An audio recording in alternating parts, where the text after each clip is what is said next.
All right, guys, real talk. We're getting close to release date, and I think we're coming up with some really creative stuff so far. I think Everything Goes to Hell for Helen was a really great idea. Yeah, I like that. We're releasing in October, so it's coming up. So, all right, we got 2 episodes left. What episodes are we doing? I mean, this is easy. October, we got to do a Halloween episode, right? Yeah. Yeah, totally. Oh, come on, dude. We're not doing a fucking Halloween episode. That's played out. Everyone does a Halloween episode. Well, you have to have a Halloween episode if it's an October release. It's hand in hand. I mean, come on, guys, dude. Like, Halloween. Like, we've come up with so many fucking creative ideas so far, and we're going to do a Halloween episode. Yeah. Ben, come on. We've got werewolves around the world. We could do a whole episode about werewolves just for you. Yeah. Ben does love werewolves. I do. Or Gabby, how about Don't Touch That? It's got Oculus. You love Oculus. Fuck, it's got Mike Flanagan. Zach, you love Mike Flanagan. Come on, let's do Don't Touch That. I mean... We're doing a fucking Halloween episode, aren't we? We're doing a fucking Halloween episode. So trick or treat, Satan's little helper, and may Hocus Pocus flow strong today because Happy Horror Hour is going Halloween. Woo! I want to hear you scream. You know, it's Halloween. I guess everyone's entitled to one good scare, huh? I put a spell on you, and now you're mine. Trick or treat, trick or treat.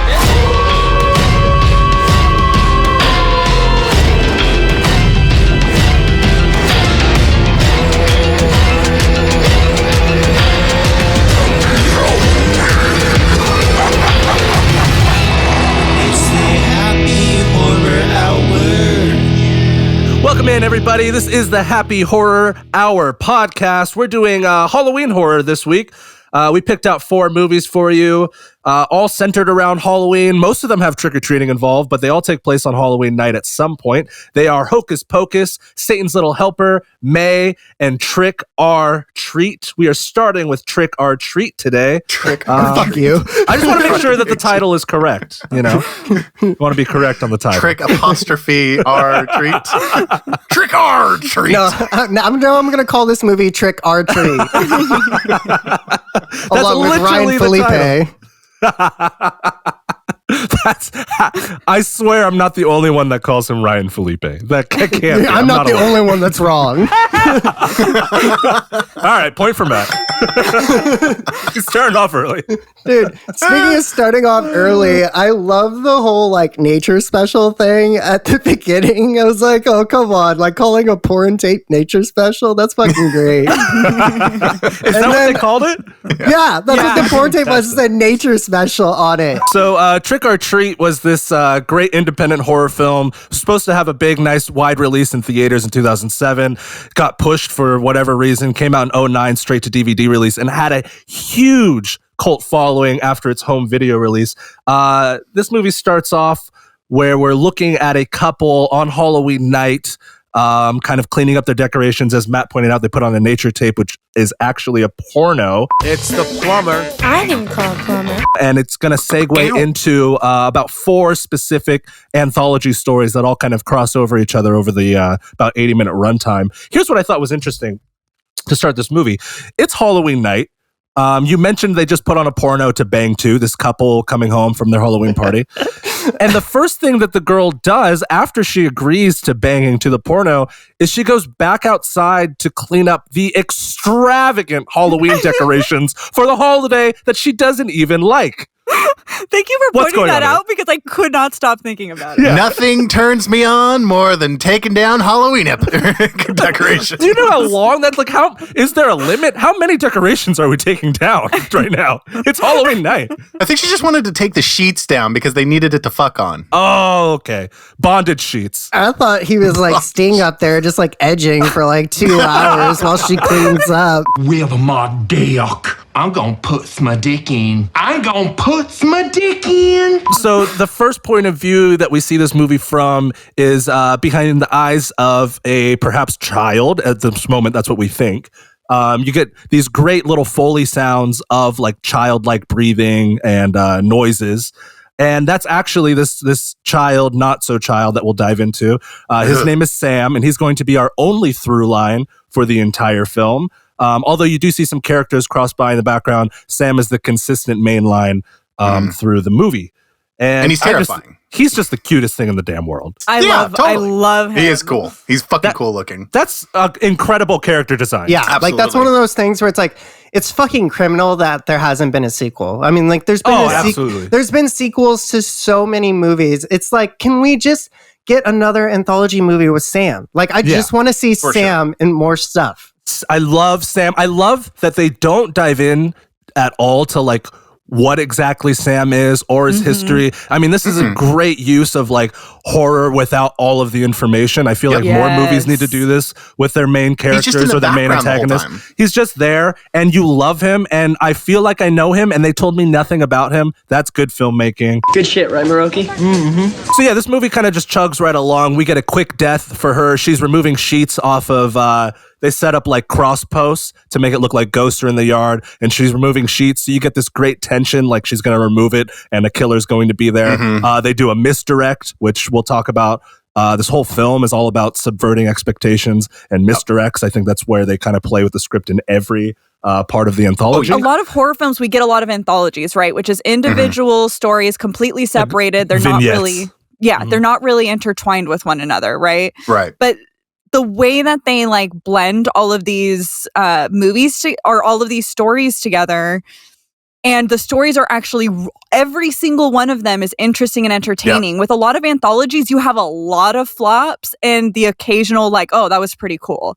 Versus like intertwining them, just, I don't know, I feel like it made it better. It gave me kind of a very like, you know, Goosebumps, like Are You Afraid of the Dark, scary stories so tell in the fun dark to kind of vibe. Yeah. I will say, like, I forgot to mention, like, as we're talking about all the vignettes and how everything like puts together and it all fits in. Gabby, what did you say to perfectly sum up this movie? Oh, that it's the Love Actually of horror films. Oh, nice. Oh my God. Point to Gabby. Thank you. I wanted to say that. I wanted her to get a point for that because I started cracking up. I was like, holy shit, this totally is the Love Actually of horror films. Exactly it. Welcome back to the airwaves. New Christmas single cover of Love Is All Around. Except we've changed the word love to Halloween. I don't want to confuse the audience too much because if they haven't seen it, this is just a mess of stories. Basically, there's this horny principal who kills kids, and he also goes out dressed as a vampire. There's 4 princess dressed up girls who are going out to party in the forest, and then there's this whole school bus massacre story that's also going to tie back into Brian Cox's character. So we'll just separate it into those. Drop. Matt was on the phone with me when that happened, and I was like, oh! Yeah, that was great. Then we have like this whole Halloween party parade type of scenario on the streets. They're like banging drums and they're just like, fuck yeah, Halloween. It's like a parade. And in the alleyway, you get this kind of vampiric like evil character who is biting women. He bit this woman. He's chasing her through the alleys. She's bleeding. No one's going to help her in the parade. Did anyone else immediately think of Sarah Michelle Gellar? Oh my God, we hit a boat! Where's the foot? Yes. I was like, so this is so like I know what you did last summer. Like, I was waiting for the tires. Like honestly, I was waiting for. It's like, there's nothing like getting killed in a stack of tires. I know it's all a fantasy horror movie and it's made up, but Leslie Bibb's character and her husband, they walk by and see this girl covered in blood begging for help, and their line is they literally go, "Oh, it's okay, honey. She's just drunk. Let's go." And like all I could think was like, even if she's drunk, wouldn't you help her? Oh my God. She's so drunk.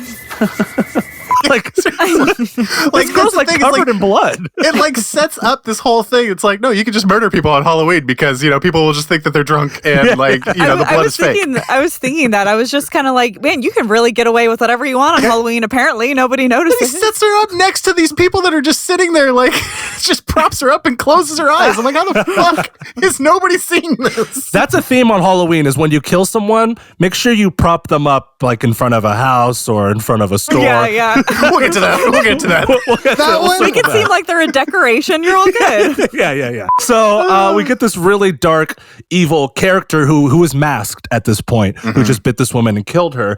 And then we have this other storyline of these 4 princess girls, and of course one played by Anna Paquin she's dressed as Little Red Riding Hood. She doesn't have a date for Halloween night. She feels shy, possibly the virgin. No, she is a virgin because virgins, for some reason, need to play a plot point in movies for some reason. For Halloween night. If you're a virgin on Halloween night, if you're a virgin on Halloween, you're going to fucking ruin everything. Are you a virgin? Yeah, not since I was 10. It all makes sense. You're a virgin. Anna Paquin does not. So she's walking through the crowd. Her friends already have dates. Her friends are at a party in the woods, and she's walking through the crowd. And who does she find as a date but a mysterious masked vampire killer man?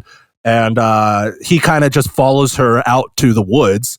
And you get this great moment where you think he's going to kill her, and you're like, oh my God, she's in trouble. Well, I mean, does anyone want to take it from there? Dude. Okay, so first and foremost, I actually thought that he was an actual vampire at first. And then they cut away, like he bites her, and they make it seem like she's gonna die.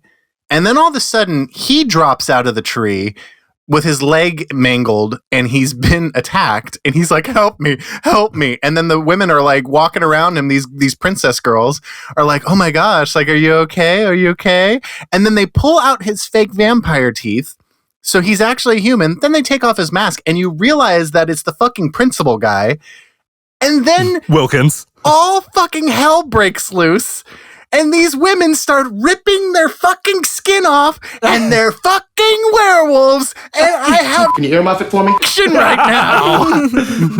I was so fucking just hyped on that, dude. It was It's so another great moment of subverting expectations and horror misdirection. It's this I was going to entire say, film. the weirdest boner Ben's ever gotten was when a chick ripped her tits off to reveal that she's a fucking werewolf. And this is, and here's where the scene really stands out, is this film, they're slipping their skin off of their bodies, but it's all practical. I mean, they're really like, they got, latex skin molds, and they're pulling them off of werewolf, fur underneath, and you get these great werewolf heads, but they're all practical. So it just really heightens the film to where it's like, oh, this movie was made by people who love movies. And, that's always appreciated to watch. Quick little credit. The people that did the werewolf, like puppeteering thing, they actually also did the lichens in Underworld. I was going to ask, what's the difference between a lichen and a werewolf? Lichens can change on their own, and it's not tied to the moon. Yeah. So, I knew Ben would know. Dude,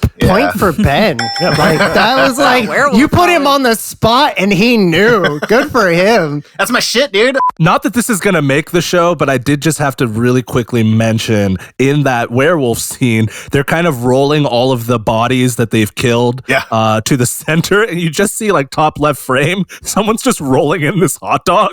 No, dude. Okay, the hot dog guy. Okay, so no, this has to stand. No, the hot dog guy's from earlier on in the shit. He was at the party. No, yeah, he was butt fucking a pig. When it was, it feels good. Yeah. That's was playing. Yeah. It feels good. Yeah. That bus massacre happened, and now we skip to present day, and these young kids are going to go take pumpkins out to the cliffside and kind of hold a seance, if you will, for the dead children. My favorite shot of this is there's this cage-like thing that carries them down the cliff, right? Think Nightmare Before Christmas cage that Lock, Shock, and Barrel go down. It's just like that. And they're going down. It can only fit so many kids at once. So like 4 kids go down first, and then 2 kids are left behind. And when the cage comes back up, they go in it, and they're going down.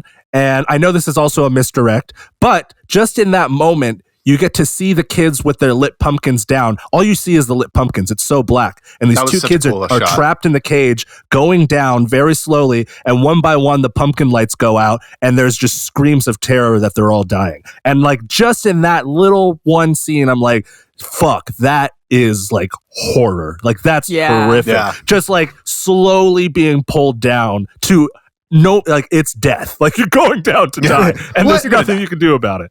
Like one thing though is I'm like, okay, like not one kid is gonna mention like this is really fucking creepy. I don't think this thing going down a cliff is safe. Like the thing was like rusty and rickety as fuck. And they're like, yeah, let's just do it. Like that's like a normal thing that kids do. Neither of those two kids like pressed the up button. They were just like, I guess we're going down. Well, one did. Rhonda pressed the up button and said, fuck you to all the other kids. Can we just, you know how we all have mad love for Barb in Stranger Things? Yeah, from Stranger Things, I think we need to have mad love for Rhonda. Because that was, Totally. I actually felt really bad for her. Like, it was kind of sad. Yeah, absolutely. So Rhonda gave me May vibes, but she still remained sweet by the, like, she was like, it was really one of those things where it's like, you know, like, yeah, should you leave people to die? No. Did they kind of deserve it? Yes. Yeah. To wrap it all up, you have Brian Cox. He's in his house. He's a crazed old man. Anything with Brian Cox acting is fucking gold. I'm a very big fan of Succession. Obviously love Super Troopers. Brian Cox is a fucking American treasure. And if there's anything this movie kind of missed on for me is underutilizing Cox. I could have used at least 5 to 10 more minutes of him in the film. He's fucking awesome. Yeah, Zach needed more What Cox. about that breathing thing that he was doing? Like, that was fucking, like, that was crazy. Like, that, like, raspy, like... Oh, yeah. Dude, that was, like, just... Ugh. So I feel like Cox is the only one in the film that actually has a one-on-one showdown with Sam. Everyone else, Sam is kind of just...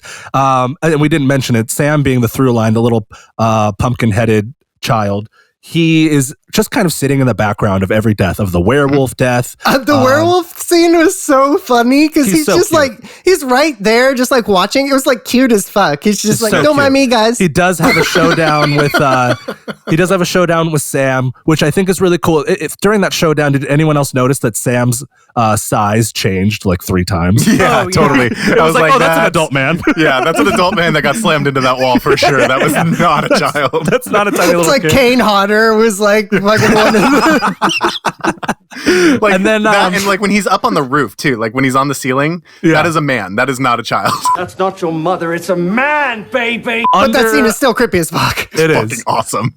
You find out under Sam's sack that he wears on his head is this really grotesque looking pumpkin, still kind of cute, pumpkin face. Kinda. Yeah, and it all moves practically. It's all an animatronic, which is So fucking so many props. And there's this really great moment where he gets his hand chopped off, Sam does, and his little baby hand is crawling back to his body. And you can see that he's made of pumpkin guts and pumpkin seeds inside of him. And I just thought, cool. That's such a great touch, you know? Everywhere I look, pumpkin atrocities. So fucking good. It's fucking awesome. I think we can all, I mean, you guys can all kind of give your scores together on this one, right? It's like, it's pretty standard. It's a 5-star movie. 5-star movie. Yeah. Yeah. The stories are super familiar, like even for a child, right? The types of like people that you come across, but at the same time, the horror element is so adult, and they managed to kind of like combine that and make a really, really fun. So you kind of get that like childlike Halloween excitement when you're watching it, but then at the same time, you get that badass like horror stuff, right? The gore, the violence, that type of stuff. And I think it balances that like humor and horror as well. Like it does a really good job of making the stories funny, but also once again traditional horror. Like it doesn't drop in pace, I think, at all throughout the movie. It's super good. I mean you can't beat that 80 minutes. So yeah, this movie's for 5 stars. A lot of fun to watch. I agree with the entire sentiment. I'm the only one on the show that gave it 4 stars, and that is because Bryan Singer is a disgusting pedophile. Moving along to our next film on the docket, we have Santa's Little Helper. Psych! Satan's Little Helper. Little boy, you're going to hell! Oh, point for Zach. Fuck you. Hey, I'm on the board. Satan's Little Helper was as you can imagine, a direct-to-video release. What was that, 2004, guys? I believe so. Yeah, 2004. Yep. 2004, directed by Jeff Lieberman, who, before we get into this film, I want to just touch on Jeff Lieberman. He's a director who's like, he's been around the block, guys. Like, yeah, for sure. 1976 Squirm. that's a huge cult film that it's, I've seen it at New Bev. I believe we have the poster up for it at Alamo Drafthouse over here in Los Angeles. So, I mean, it's like a well-known cult film. He also did Blue Sunshine in 78, Just Before Dawn in 81. He did a film in 88 that's called Remote Control that sounds great. The log line is a video store clerk who discovers a videotape circulating in his store that's brainwashing its viewers. Fucking, that sounds super cool. So he takes a 17-year hiatus and he comes back to make Satan's Little Helper. Which definitely feels like it was like somebody's first ever student film, so that's kind of surprising. So let's hear out why Satan's Little Helper got pushed to be on the docket for this week's episode. So ironically enough, I didn't even realize the actual timing of it being so perfect, because, and neither did Gabby, because both of us, forget things. So the reason why this movie's on the docket is because this movie is actually the reason why Gabby and I are married and why the podcast actually exists. And so it actually started in high school in 2008 or 2009, back when we all had drama together. So me, Zach, and Gabby actually had drama together. And back then, if you had, classes with someone, you would just friend them on Facebook. And so years later, in college, Gabby mentioned some horror movie that she liked, and I commented, I was like, hey, I really liked that too. And then she's like, if you liked that, you should watch Satan's Little Helper. And so I'm 21 years old. I watched this movie. It's batshit fucking insane. And I loved it at 21. And I was like, this girl is crazy. How did she like this movie? And so I recommended a movie back to her. And then she recommended a movie back to me. And so thus started this back and forth of wow, we really like the same movies. And so it started to get to the point where I was actually just more excited to talk to her. So I went back to her movie section, if you remember what old Facebook was like, and I started picking out movies that I know she had seen just so that I could actually talk to her. And then finally, it led to our first movie together, which at the time, it was in 2013. So in the theaters was the crappy Texas Chainsaw movie, which we didn't see because we actually saw Django Unchained instead, which I mentioned was 30 minutes too long in a previous episode. But the first time I saw it wasn't 30 minutes too long because it was 30 minutes longer than I got to hold her hand. And she fucking crushed my hand during that dog scene. And so I'm pretty sure that dog scene was infinitely more horrifying than anything in that Texas Chainsaw movie. So then we're going to fast forward to our first Christmas together, where she bought me the Captain Spaulding for President shirt that I've wanted since I was a teenager. And that was the first time anyone that I'd ever dated that had done something that caring for me. She had a note in her phone for months that she was going to do that for Christmas because she heard me offhand mention that I've always wanted one. So fast forward to watching Tusk together. Kevin Smith is a fucking huge inspiration for me. I mean, come on. His fuck it, just do what you love mentality. And the fact that he made that movie because of a podcast episode, that actually planted the seed for me wanting to do a podcast. Fast forward to my dad volunteering to officiate our wedding. And so he wants to hear the story of how we met. And so we talk about the movies that we watched, and I confess to the fact that I actually did some Facebook stalking, and she confessed that she actually did the same thing. And so that was the first time we realized that we had actually done that. And so skip to our wedding day. My dad, I told him, I'm like, you have to mention Satan's Little Helper, but you can't say it. And so he mentions it. He says, I can't mention the name of the movie, and then goes on and on. And so the one thing that I was super proud of was the fact that I had a Satan reference in my wedding because I love Easter eggs and meta jokes. And then fast forward to this week, we actually watched the movie on our 3rd anniversary without realizing that it actually coincided. Yeah, so it was our 3rd wedding anniversary, almost 7 years together. Sorry you guys had to deal with that, but for me, this movie's super significant and I had to tell the story. All right, I have two things after that. Number one, I think we all agree each of us are going to give a point to Matt, right? I mean, point to that's Matt. 3. Now that I got that out of the way, let's fucking tear this movie apart. So you just got a nice big 3-point boost for that because that was fucking, I love wholesome content. And I think that's the whole reason that this podcast works is because of our deep roots. My second point is this film was, a huge influence on your marriage and how we even got to the podcast. So I guess I'd have to say that your marriage and the podcast wouldn't exist without a little help from Satan. Believe. Yeah, we can go pretty quickly through this film. Basically, there's a 12-year-old child playing. God, okay, so many things to unpack. Yeah.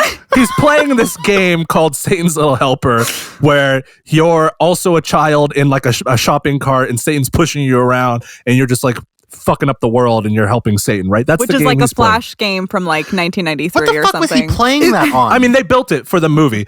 So it's the most unattractive looking game and the most unattractive looking handheld console I've ever seen.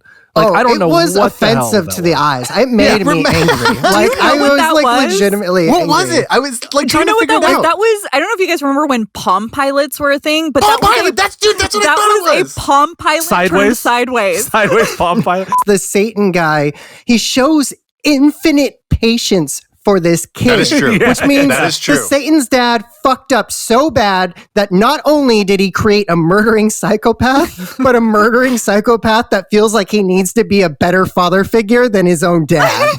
Because he's like, he fucking shows positive reinforcement, childlike playfulness. He lets him enjoy himself on Halloween, getting whatever candy he wants. When he tries to take off his mask, he's very gentle when he says, don't take it off. No. He murders his father when he asks him to. Like, This little kid's obsessed with this game, right? Satan's Little Helper, where he gets to help Satan, and he goes out and he sees I guess it's supposed to be Satan, but it's a masked man with like devil horns and a big black coat, and he goes and sees he just killed his neighbor, and he's like propping up the dead body, and he's like, hey, can I help you, with all the other killings that you have to do today, Satan, because he wants to be Satan's little helper. Are you Satan? Can I be your helper? What I think this movie got right was never really revealing if it was Satan or not. Like, I like that. Like, it could just be a crazy person, which is kind of a cool thing. It was a serial killer. yeah, it was. They did a reference. They had the whole hidden, like, oh, this guy's escaped thing on TV. Like, the Yeah, it was whole like a bad news in the thing. background. Yeah. Okay, so it's not Satan. It's just a murderer. Definitely not. Yeah, it's just a murder. I wish they didn't have the news. I would have liked to have wondered if it was Satan or not the whole time. Yeah. It could have taken so many different directions to be more enjoyable. I mean, there's parts that are enjoyable because it's outlandish, but just like having like a buddy cop movie of Satan and this kid would have been really fun to watch. Of them just like fuck shit up. This movie's 1 hour, 40-minute runtime is ridiculous. It's exhausting. And unnecessary. It's completely exhausting. unnecessary. This easily could have been like an episode of Goosebumps, right? And it could be 30 minutes, just the little kid and Satan with all the funny stuff, and it would have been perfect. Because that's the thing, is like when you got just the kid and Satan together, it was actually really funny and really enjoyable to watch because the Satan character, dude, Satan flipping off the dudes that yell at him in the truck, and he's super like, funny. oh, so He's super funny. The movie just kind of hums along. It's like the kid and Satan, they're killing people. Anytime the kid says to kill someone, Satan fucking definitely does it. Hit the pregnant lady.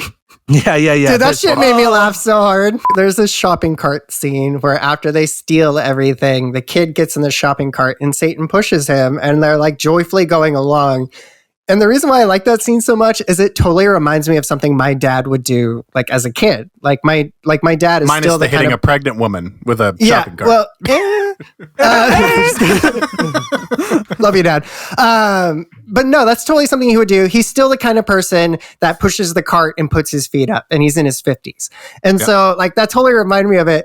And then he's just like, hit the pregnant lady, and he just fucking goes for it. And then he hits the fucking like what is baby it? and a blind man. carriage. The baby carriage. And I was just like, I can't believe I'm watching this right now. I just went from like childlike delight to like, even more childlike delight. The kid's like yelling out the point system for who he hits, just like we all did as kids, because we're all fucked up for some reason. And when they hit the blind man, he's like bonus points, which is fucked up but hilarious. That's for me, like that's like the peak of the film of outlandishness, and that's like, if it had more moments like that, I think I would have enjoyed the film a lot more. Yeah, that's a 1-star movie. But, this movie isn't the reason why I'm married today. So I'll let Matt and Gabby finish it up. This movie's a 2-star movie. I'm giving it. Gabby's like, do not give it 1. It's 2. It's not a 1. It's a 2-star, but I'm giving it a 3 just because of the significance. Did you talk yourself up? No, it's been a 3. It's been a 3. Okay. Yeah. But the reason why I say that is because it's a 2-star because this is a movie I put on, and usually what ends up happening is when Matt and I watch this movie, we totally drop off after about 40 minutes or so. We're just kind of done with the movie at that point. Because once again, all the best parts with like Satan and stuff are in that time frame. And for me, that's still worth it. There are some movies where sometimes I put on Lord of the Rings and I literally just fast forward to all the battle scenes. You know what I mean? So I'm like, and I don't mind for that. Yeah. And so for me, it's a 2-star because I think Satan's character is a lot of fun. It makes me laugh. Matt and I still send that gift to each other of Satan flipping the dudes in the truck off. Yeah. And obviously, the significance for Matt and I too. It's significant totally movie makes in sense. our relationship. Absolutely. It's not. Is it a good movie? No, not really. But it's still a lot of fun. It has a lot of significance. All right, guys. The next movie that we're going to move on to is a film called May. This is my favorite film that we've done in season 1. What? Yep. Wow. This is my favorite film in season 1. Is May. This movie, of all the movies this season, is the only one that gave me nightmares. This is the only movie that gave me nightmares. I had one of the worst nights of sleep ever after watching this movie because it is so disturbing. My investment level early, emotionally, was heavy. Immediately with the backstory, you feel for the character, right? Yeah, 100%. It's just because how could you not? Who the fuck talks like that to a child who feels out of place or like an outcast? Well, and they do such a good job of setting up the fact that that May is obviously a very, very lonely person. She's been an outcast her entire life. Her mother chastised her and basically made her feel a lesser of a person because of this eye thing. And you can tell that it really bothers her. And it got to a point for me where I'm just like, God, I feel for this girl. Gonna make it, buddy. Am I really your buddy? Yeah, sure you are. So there's a man in the film that May is obsessed with because of his hands. His character's name is Adam. Ben, I know you're probably chomping at the bit to let us know what the actor's name is and what else he's been in. So go ahead. Yes, actually, that's funny. How the hell did you look at my notes? Yeah, it's actually... No, we've been doing this for a while. yeah, no shit, right? Okay, so the actor that plays Adam is Jeremy Sisto, who you guys might recognize from the original Wrong Turn, which we also covered on this season. Sometimes we talk about our own movies. She's obsessed with Adam. They have a lot of several interactions at the laundromat, which I like. I like these simple set pieces that the director has set up for us. So we just kind of always know where we are. It's May's apartment, the laundromat, the veterinary office, and then there's some settings outside of that, but we really just kind of bounce around the main ones, which is... It's such a rich world, but it's so small. That's such a hard thing to pull off as a filmmaker. Basically, May is, she's a tortured soul, man. She fucking has a traumatic childhood. She's just trying to make friends. No one wants to make friends with her. So the people that she does align with in her life, her mom tells her at the very beginning of the film, if you can't find a friend, make one. So in the third act, that's exactly what she does. And out of all of the people she's met in the movie, she collects different body parts from them, sews them together because she's a seamstress, as they establish in the film. And she lays with her sewn together creation at the end of the movie. So there's just the basic plot line. And now we can kind of just fuck around with whatever else we wanted to say about the movie. Excuse me? A baking powder? The kills in the third act are literally like 80s horror level slasher kills where they're fucking satisfying, they look good, they're practical, there's no CGI, they're kind of surprising. She does a double scruple into her fucking dome. Point to Zach. Boom, thank you. Fucking point to Zach. She hits double scruples into her dome, and then you get to see the milk carton fall. And then right after all that milk, the blood follows right behind. I mean, that's like T2, man. Jason Dude, Voorhees you spoiled level. my kill of the week. I know, dude. That was going to be mine, too. Mine is double scalpels to the temples. That's Scruples. Double scruples. Double scruples to the temples. Dude, it reminded me of the babysitter. No, what the fuck? Yeah. Everything's gonna be okay, all right? What the fuck is going on? So for this movie, I struggled with my star rating at first. I was right there with Ben, the whole I'm at a 3. I could be talked into a 5 or a 1. And then I thought more and more about this movie. And so I tried to sum it up as quickly as possible. It made me feel crushing loneliness, unbearable social anxiety, genuine disgust, smug reassurance. It made me oddly aroused and overall pleasantly disturbed. This movie was a spank that was too hard, but it reminded me that I liked getting spanked in the first place. All right, point to Matt. Damn. That's why it's a 5-star movie. I don't necessarily want to watch it again. I would show it to any and all horror movie fans. I loved how it made me feel, and I want more movies that make me feel.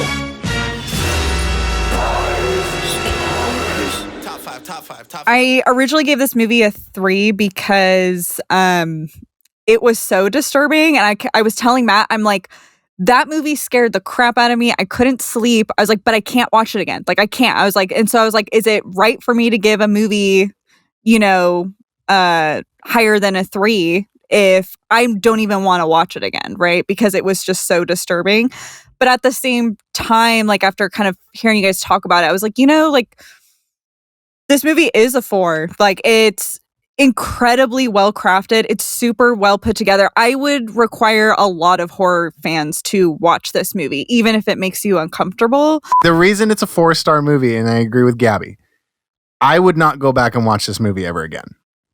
So I can't justify giving it 5 stars. However, I do think that, like, if you're a fan of horror and things like that, definitely this is a must watch. Troubled girl feels unseen. I mean, like, that's it. That's the logline for the film. It couldn't be more fucking simple than that. And that's like when you take horror and then you mix it with like a reality that's heartbreaking, that so many people live day to day, feeling fucking unseen, feeling alone, feeling like a fucking outcast. And then you fucking make a podcast. And then you put horror elements over it and do those horror elements with love, with practical effects, all of that. It's just, that's a fucking perfect movie for me. And I last night I was like, I'm going to go off on this movie. If anyone's lower than 3, like, I'm a fucking smash or trash on them. And then I thought about it more, and not all movies that I love, everyone will love. And that makes it even fucking better. Like, that makes it even more fucking special. This is going to be a 1-star movie for a lot of people.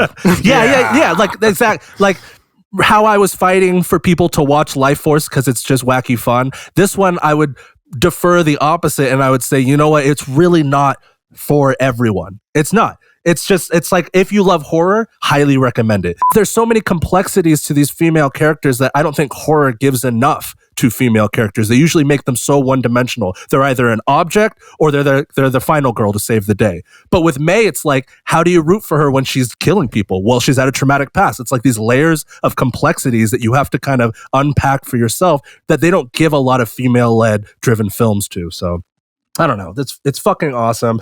Ebert gave it fucking 4 out of 4 stars. Watch the goddamn movie. Top five. I just want to clarify. This sounds awful like Bride of Frankenstein. I'm just saying, not being accepted by society, and it's a Bride of 3 Frankenstein star. Gave a 3, I believe. If Bride of Frankenstein had a double scruple dome kill, then we could talk. Wait, but it did have a double X gonna give it to you fucking throw off of a goddamn mountain. X gonna give it to you. The next film, the last film on our docket today is going to be Hocus Pocus, 1993 Disney film, straight to Disney film. This didn't have theatrical, right? This didn't release theatrical. No, I think it was straight to video. I think it did, actually. Oh, no, you're right. It did. It came out, it did. but it came out in the summertime because they didn't want to go up against Nightmare Before Christmas. That's right. Okay. Zach, are you ever thankful for the fact that you were not named Thackeray? My family fucking called me Zachary Binks, so it doesn't even matter. I think more Disney movies should start with a hanging. I'm just saying. All right. What the fuck? Literally, I put noose hanging is never a good look for Disney, bro. Like, what are we doing? There was a lot of questionable things in this movie for Disney. I'm not gonna lie. When they actually showed their feet hanging, I was like, oh shit! Like they went for it. So this film starts in the 1600s. Thackeray Binks goes to see his Thackeray. To see his little sister, Emily. She's been captured by these 3 witches. They're performing spells on her so that way they can suck the life force out of her and they can stay young longer. Thackeray catches them. He ends up getting turned into a cat by the witches. Then the whole town comes and they hang the witches. And then the cat, who's Thackeray, is like walking around his fucking dad's feet, and his dad just like kicks him away. He's like, get the fuck off me, cat. I thought was hilarious. So I'm here now. I found you, Daddy. And guess what? I love you. I love you. I love you. So we fast forward to 300 years later. It's now 1993. We're still in the same town. Everyone knows this lore of the Sanderson sisters who captured Emily and turned Thackeray into a cat. That's like something that's taught in school now. This is actually a film about virgin shaming, I think. It really is, 100% virgin shaming. So this is a children's movie, right? This is a children's movie that constantly puts entirely too much emphasis on Max being a virgin and that it's not a good thing. That's super not fucking age appropriate because it seems they're like it seems almost more like middle school than fucking high school. Except for Allison looks like she's 26. And they have the bullies, right? The stereotypical bullies that never learn a lesson. They're just punished in a funny way. No. Okay, yeah. There are no you're right. They don't learn. They're just in punished. this children's movie. You mean their character arc was a flat line? Yes. Right. There's literally no lessons learned in this children's movie. All other than don't be a virgin. Yeah. It's don't be a virgin on Halloween. Candles while you're a virgin. Okay, so let's just get this out of the way. Obviously, the way that they bring back the sisters is a virgin has to light the black flame candle on Halloween night. And I'm just going to put it out there. I'm pretty sure I'm not the only one that feels this way, but I think that if Allison were to light that candle, it probably wouldn't have done anything. Am I right? Yeah, all right. Point to Ben. Point for Ben, because I was literally going to say, hey guys, what do you think would have happened if Allison lit it? That's fucking hilarious. It's like, see, nothing happens. I'm not shaming. I'm thinking Night of the Comet. I think she's just confident with her sexuality. Yeah, good for her, man. 16-year-old sexuality aside, they light the candle. The Sanderson sisters come back. Thackeray Binks is just doing his little cat kitty thing. They end up following the cat out of the whole sisters coming back thing because there's like an exchange there, whatever. So we got Max, we got Allison, and we got Max's little sister. Her name is Danny. Mm-hmm. Danny. Yeah, dude, they scream her fucking name for the last 20 minutes of the movie. I was thinking Emily, but Emily's the other girl. Emily's the sorry, yes. Thackeray's.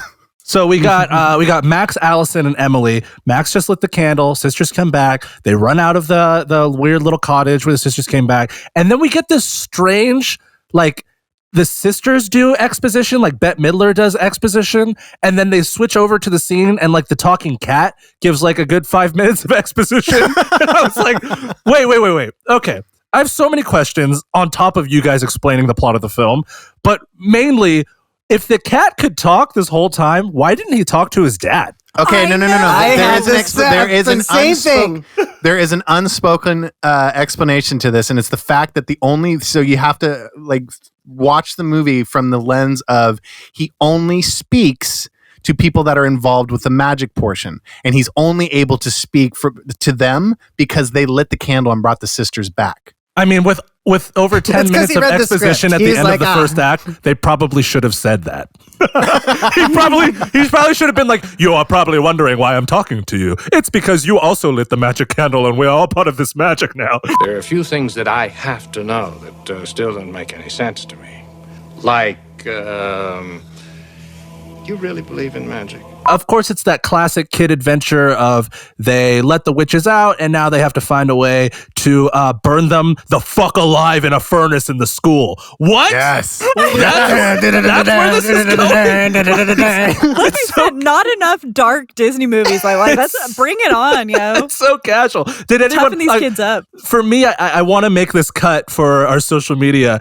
When the witches are tricked into the furnace, I just want to do another shot of that at the end of Saw where he's like, game over, and closes the fucking door and then show them burning alive. I was thinking the Chappelle thing, gotcha, bitch.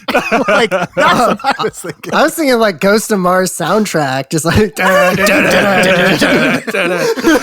so after the kids burn the witches alive in the every school had a furnace in it, like you do. The little girl ends up going back out front and doing a bunch of cartwheels in front of the Friends fountain, which I thought was like, wait, I'm so taken. Yeah, that's literally the fucking Friends fountain. Yeah, it's actually the fountain from Friends. Like the intro. Oh my God. Yeah. So they do cartwheels and then the little girl grabs Thackeray Binks, who's been a cat for 300 years, and they're back at the when house, you say it like that, and she's holding the cat, and she's like explaining to this cat, because he's immortal, that he's going to be passed down as a domesticated animal for over 10 generations within her family, and my children's children, and my she just keeps saying how this cat's going to be trapped forever within her family. Like, go get a shelter cat, dude. This is a human. It's not a cat. You know what's funny is that after they kill the witches, there's a scene there where Max tells Binks that he should just kind of like move on from his sister's death. And I was telling Matt, I was like, every single day he wakes up as a fucking cat. Like, he can't forget his sister's death. Like, there's no way. All right, well, here's the thing. After 300 years of being a cat, aren't you just like full fucking cat now? Like, you don't know what human is anymore. You've been a cat for 300 fucking years. It's like the old Animorphs books, man. If you're in there too long, you just turn into the fucking animal, right? You just are. All right, point for Ben for the Animorphs reference. But I told Gabby there's a scene where he's like, I want to show you something. And I was like, it would have been fucking hilarious if it was just like a dead mouse. And he's like, see, look at this. It's amazing, right? I got you guys something. And he's like, oh, this is for you. He's like, oh, fuck, I've been a cat for 300 years. I'm so sorry, guys. I'm a talking cat, but who cares why is my point. Billy, as we mentioned, is played, or maybe we didn't mention on air, but he's played by Doug Jones. Doug Jones, who you might recognize as Fano and the Pale Man from Pan's Labyrinth, or Abe Sapien from Hellboy, or the ghoul Marcus in Ouija, Origin of Evil, which we watched earlier this season. Oh yeah, and he's also the fish guy that f***s the lady in The Shape of Water. I mean, his credits they're endless, and every role he's done has been phenomenal. Thank God for that skinny little body type. He's amazing. Yeah, he's great. Billy, the dead zombie, Doug Jones, ends up helping them to save the day. And then you get that great 90s cheese when you're like looking at the waiter and they're fucking putting Parmesan on your pasta. And they're like, does he want me to stop? And you're like, no, I want more cheese. And you just don't say anything. And they just keep grating it and grating it and grating it. And so Max looks at Billy and he goes, hey, Billy. Thanks. Like, such good cheese. I love the pause. Thanks. Like, to the zombie guy who's about to go back in the ground. Fucking love it. And that's because he could have just gone, thanks, Billy. But no, he had to go, thanks. It would be absolutely criminal for us to not touch on the fantastic performances of the witches. That's the driving force of the film. That's the heart of the film for me. The performance scene and the auditorium. There's so much more to touch on. I just wanted to get all the other shit out of the way. So Ben, why don't you lead us in? Let us know who the actresses are. They're fucking great. Yeah. So, I mean, honestly, it's interesting because growing up, when you're a kid and you watch this movie, you follow the storyline of the children because that's kind of like how we just did. Yeah. You're a child. But now that I've watched it as an adult, I start to realize, and Matt and I talked about a little about it earlier today. Zach and I talked about it before we started recording. And it's, dude, the winners, hands down in this movie, are the witches. Winifred, played by Bette Midler. Sarah, obviously Sarah Jessica Parker. And Mary by Kathy Najimy. These guys just absolutely crush and they commit to these roles. Bette Midler does an amazing job in this film. Like, she is absolutely wonderful. She's so incredible. So talented. What a talent. Oh, yeah. What a talent. Dude, like, triple threat. Like, she just absolutely comes in and just crushes this role. Same thing. Kathy Najimy, like, the whole, like, with the way lip that she thing. Yes, the lip thing she does. She sells it. Like, she just fucking just does so well with it. Sarah Jessica Parker playing this dim-witted kind of like like, she does it so well. You will always appreciate the performances by the Sanderson sisters. Like, super memorable. That's super fun to watch even as an adult. And so for me, it gets a 4 because it gets a like nostalgia boost, but it's like, again, it's a movie that if it's on, and especially if it's Halloween time, I'm always down to watch it. Like, I have to watch it.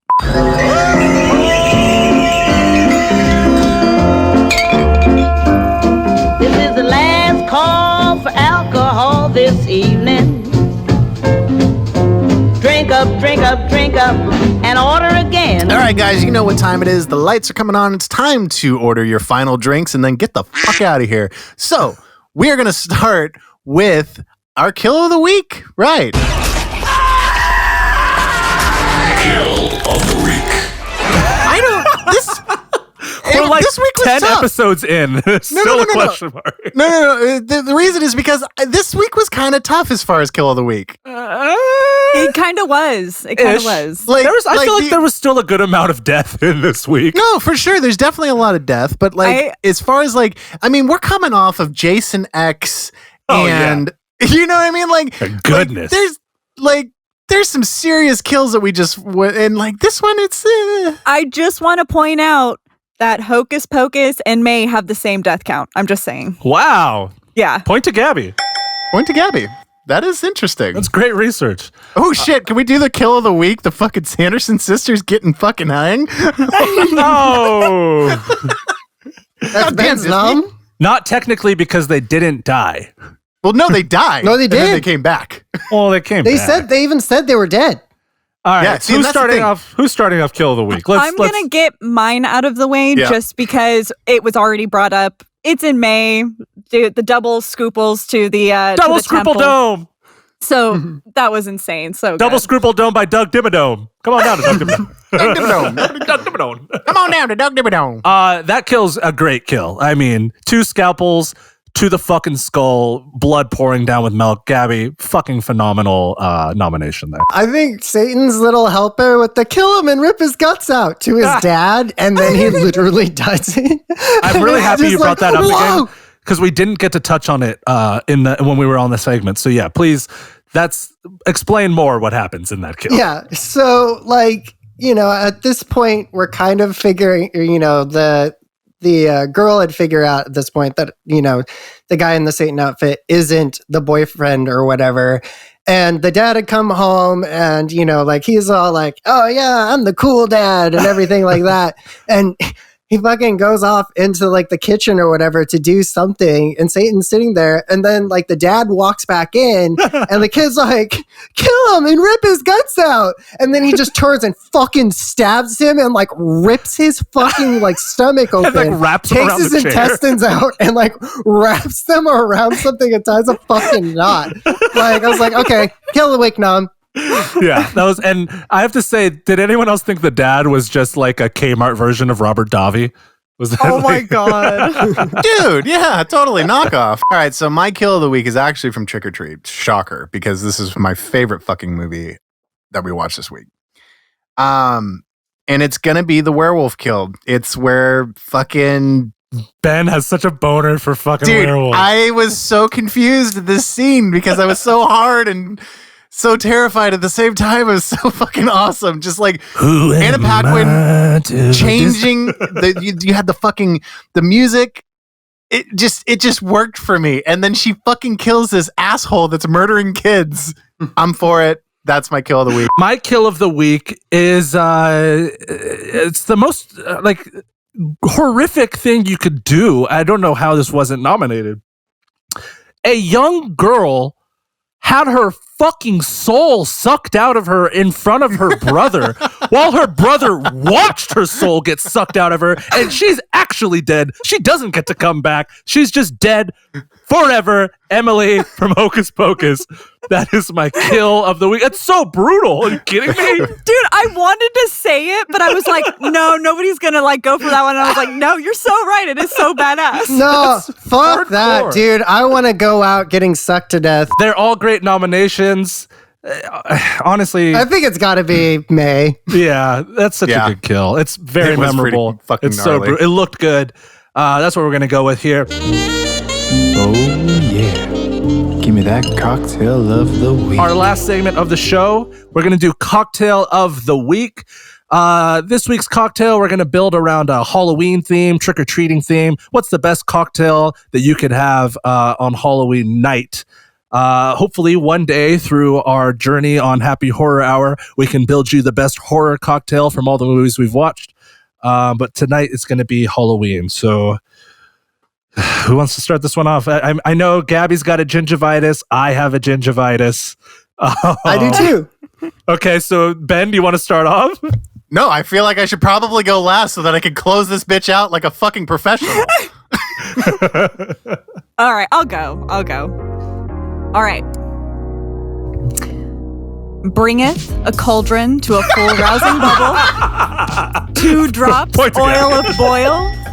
A dead man's toes, a dab of newt saliva, a dash of pox, stir thrice.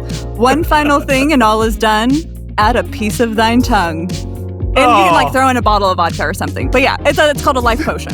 Damn! Did you just fucking quote the goddamn thing?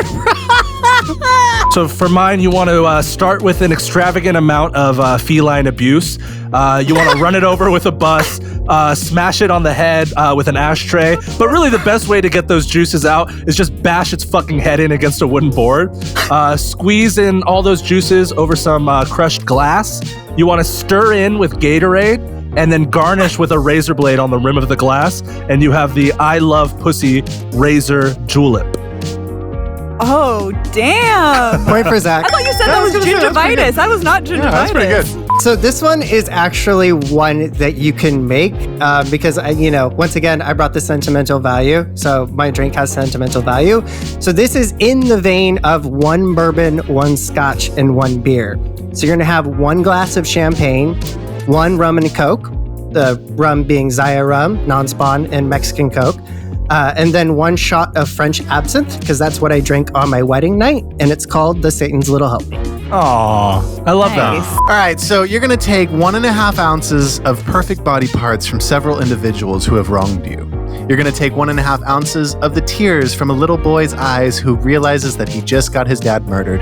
You're going to take 2 ounces of blood collected from the fang of a smoking hot werewolf. 6 ounces of childhood nostalgia mixed with the wax of a black flame candle lit by a virgin. You're gonna serve that bitch in a medium cauldron, and that's how you get May's Satanic Witch's Brew for trick-or-treating. That's great. Nice. Point for Ben. I will say the point is definitely earned because I was building the ounce amount that you were saying in my head, and I was like, this is bigger than a glass. And then he actually said medium-sized cauldron, and I was like, oh, that would fill it perfectly. Not too large, not too small. So that's what the points. Which, by the way, earned. thoughtful. When we finish all of this, we actually need to do the Satan's Little Help Me. I'm just saying. Oh, yeah. When we I'm finish with- recording. I think we should like make real cocktails with all of our cocktails. Maybe let's not kill a bunch of cats to get their blood, but however we need to do it, we should do it. By the way, Matt, does Matt get a point for his fucking cocktail that no one said? We just talked about women. Fuck it, I'll give it to him. Fuck it. Who cares? All right. He's killing this week anyway. I'll give him your pity point. He's crushing this week. Crushing it. All right, guys. Well, this is kind of where we let Halloween go for now, until we can revisit the episode. But does anyone else have anything to add for Happy Horror Hour on Halloween? Yeah, guys, I'm just really glad that we came up with such a creative idea for an episode. No, I'm being serious. Like, this season has been so creative and with obscure themes that for you guys to rack your brains for a Halloween theme episode because we release in October, it's just really impressive. No, it's just I'm really not impressive. gonna lie, this was totally not on the roadmap, and everyone just pulled this out at the last second. We're like, we're doing a Halloween episode. I'm like, yeah, fuck it, let's do it. All right, guys. But it's not creative at all. Self-loathing aside, I think that's going to sign us off for today. So thank you so much for listening to the Happy Horror Hour. I'm Zach. I'm Ben. I'm Matt. And I'm your final girl, Gabby.